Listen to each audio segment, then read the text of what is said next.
A night walk. I am female and would like to tell you about an experience that I had with my dog at the time. English is not my mother language, so I apologize in advance for any mistakes. It's been about 11 years.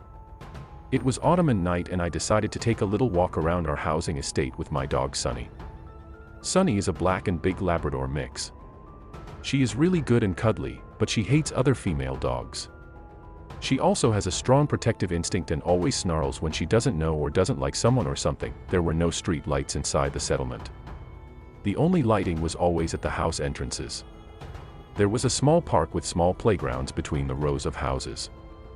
But, as already mentioned, everything was in complete darkness. That's why Sunny was not to be seen, only to be heard now and then when she was chasing a rabbit into the bushes. Then it goes without saying that she wasn't on the leash. I only need this when other, female, dogs are nearby. Sunny listens to my word and always comes when I call her, so while I strolled comfortably through the dark settlement and froze my ass, Sunny ran happily through the area and the bushes. I always only guessed where she was, because I could not see her, only heard from time to time. At some point I noticed a small shadow that was whizzing around me. When I looked more closely, I could see Sunny. She ran in large circles around me and the place where I was, and I thought she was chasing something. But the circles she drew grew smaller and smaller. She didn't make any noise and I went on comfortably, because I thought she was having her 5 minutes. That's how it is said when someone is a little bit crazy, XD. My blood froze because it couldn't be a good thing. And then she started walking straight ahead, growling, about 2 or 3 meters, stopped, and at that moment I recognized a figure, completely in black. This person was shocked in front of Sunny and didn't move, and Sunny started barking like there was no tomorrow. The person slowly walked backwards, towards the lighted house entrances, and then I saw Sunny bare teeth in front of a young man, wearing a hooded sweater, and probably started to experience the same fears as I did when I noticed him. Because as close as he had sneaked up on me, he couldn't have had any good in mind. Since it was too dark, however, he could not see Sunny and she must have surprised him at the right moment.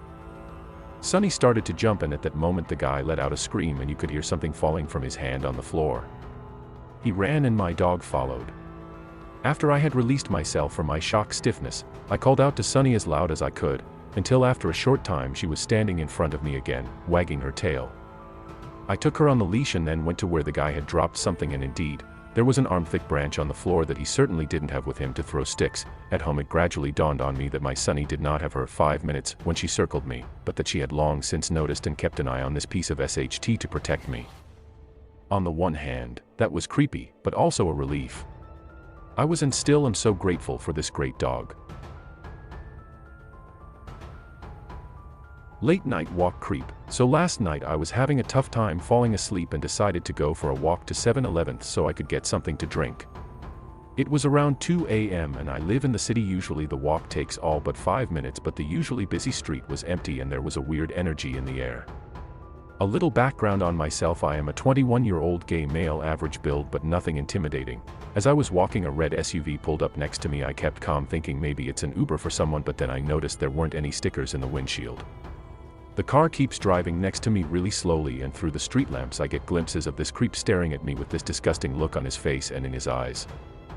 I didn't show weakness or intimidation. Instead I put my keys between my fingers and make an aggressive fuck off gesture. He doesn't budge. He's still driving next to me and staring me down. Then all of a sudden he drives away. I finally make it to the 7-Elevens and I have just a weird feeling about what just happened. I ended up spending 15 minutes in there, just prolonging my stay in there so I didn't have to go back out there. Eventually I calm myself down and decide to make my way back. I started walking back feeling fine. Then I noticed that same red SUV parked in the parking lot next to 7-Elevens. He sees me and turns his headlights on and starts following me again, but this time he's blasting his horn at me. I didn't know what to do. I couldn't run back to 7-Elevens, so I started running to my apartment, but I couldn't let him know where I live. Luckily there's 3 alleyways that can be used as shortcuts to get back to my apartment, so I dipped back into one, slowly sneaking my way back to the apartment. As I get to my door, my hands shaking trying to put the key in the door, the car drives past me again and I bust through my door. I wasn't sure if he saw me get into my apartment. My paranoia kicked and I locked all the doors, and as I was laying in bed I just stared at my door, didn't move positions, just laid there and stared until I passed out unknowing. I started lucid dreaming that I was still watching the door and eventually dreamed that he broke in and attacked me. It is the morning after now. I feel mentally exhausted, so creep, let's not meet. Creepy encounter during late night walk. A couple months back, I was up late playing video games. It was about 3:30 a.m.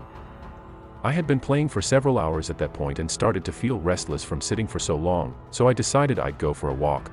I live just outside of a relatively small and quiet town in Ireland, and being a grown-ass man in my 20s, I figured I didn't have any reason to fear being out for a walk this late at night and have done so plenty of times in the past. I put on my jacket, grabbed my headphones and started out on my usual path, following the road outside of my house and onto a bypass on the edge of town. The air was crisp and refreshing, the road lit well from the street lights and it seemed like it was going to be a pleasant walk. The bypass has a footpath on one side that's on a sort of hill, so it's slightly elevated from the road. Hugging the footpath is a small wooded area that's near pitch black at night. I was looking down at my phone contemplating what song I wanted to play next, when I noticed legs of a person whom I almost walked into. I was caught off guard since just moments ago I had been looking ahead of me and hadn't seen anyone at all. I glanced up to see an older man in a brown coat. He looked to be in his 70s and was a bit shorter than me with an unreadable expression on his face. He says something which I barely hear through my headphones, but I thought I heard him say something like doggy.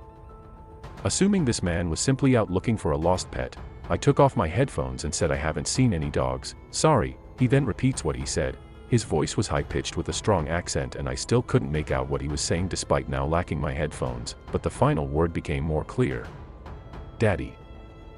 I didn't know how to react to that.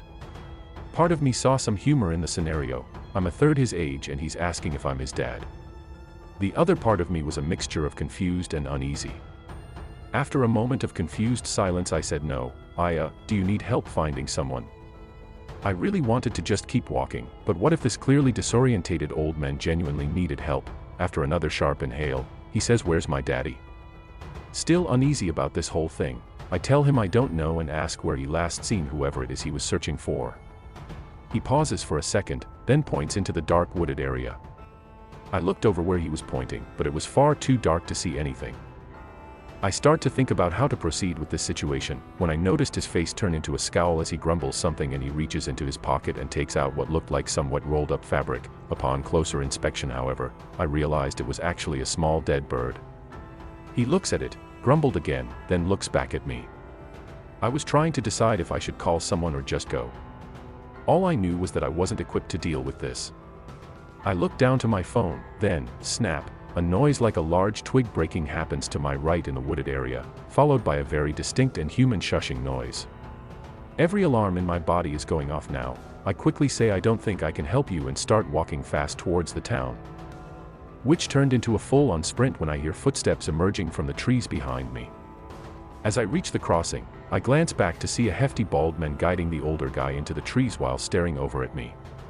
The beam of a torch now piercing out from the wooded area. I cut through town and ran back home. Looking back, it's hard to say if I was in any actual danger, or if I just stumbled upon a mentally ill old guy who had got out of his house. I checked the news for a couple days afterwards to see if there was anything on a missing elder in my town, but came up with nothing. Haven't seen him since or heard anyone I know mention anything about a creepy old guy. Anyways, thanks for letting me share my weird encounter. If any of you are interested, I can go back to the bypass I was on and take some pictures of it so you can see where it actually happened.